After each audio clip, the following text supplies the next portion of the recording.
KGF ಮೂವಿದ last scene ಥರ real ಲೈಫ್ದಾಗೂ ಒಂದು incident ನಡೆದಿತ್ತು. 1971 ಈಸ್ಟ್ ಪಾಕಿಸ್ತಾನದಾಗ ಸಾಮೂಹಿಕ ಹತ್ಯೆ ಮತ್ತು ಡಿಸ್ಟ್ರಕ್ಷನ್ ನಡೆಯುವಾಗ ನಮ್ಮ ದೇಶ ಹೆಲ್ಪಿಗೆ ಮುಂದೆ ಬಂತು. ಆವಾಗ Pakistan operation Genghis Khan launch ಮಾಡಿ ಇಂಡಿಯನ್ ಏರ್ ಬೇಸಿಗೆ ಏರ್ ಸ್ಟ್ರೈಕ್ ಮಾಡಿಬಿಡ್ತು. ಅದ್ರ ಸಂಬಂಧ ಇಂಡೋ ಪಾಕ್ ವಾರ ಶುರು ಆಯ್ತು. ಆ ಟೈಮ್ದಾಗ Pakistani navy Arabian sea through ನಮ್ಮ ದೇಶಕ್ಕೆ ಅಟ್ಯಾಕ್ ಮಾಡಕ್ಕೆ ಬರತ್ತಿತ್ತು.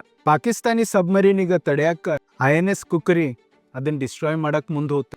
ಆ ದಿನ ಆ ಶಿಪ್ ಒಳಗೆ 268 ಆಫೀಸರ್ಸ್ ಮತ್ತು ಸೇಲರ್ಸ್ ಇದ್ರು. ಬಟ್ ಆ ಪಾಕಿಸ್ತಾನಿ ಸಬ್ಮರೀನ್ ಒಳಗೆ ಫ್ರೆಂಚ್ ಟೋರ್ಪೇಡೋಸ್ ಇದ್ವು.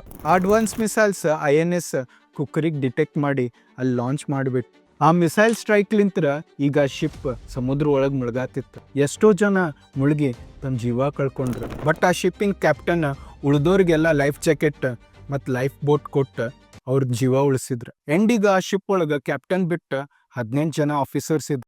ಬಟ್ ಅವ್ರಿಗೂ ಅವ್ರು ತಮ್ಮ ಲೈಫ್ ಜಾಕೆಟ್ ಕೊಟ್ಟು ಅವ್ರ ಜೀವ ಉಳಿಸಿದ್ರು. ಹೇಳ್ತಾರೆ ಶಿಪ್ ಮುಳುಗೋ ಅಂತ್ಯ ಟೈಮ್ದಾಗ ಕ್ಯಾಪ್ಟನ್ ಅವ್ರು ತಮ್ಮ ಚೇರ್ ಮೇಲೆ ಕುಂತ ಕೈಯಾಗ ಸಿಗಾರ್ ಹಿಡ್ಕೊಂಡು ತಮ್ಮ ಅಂತ್ಯಾಗ ಕಾಯತಿದ್ರಂತ.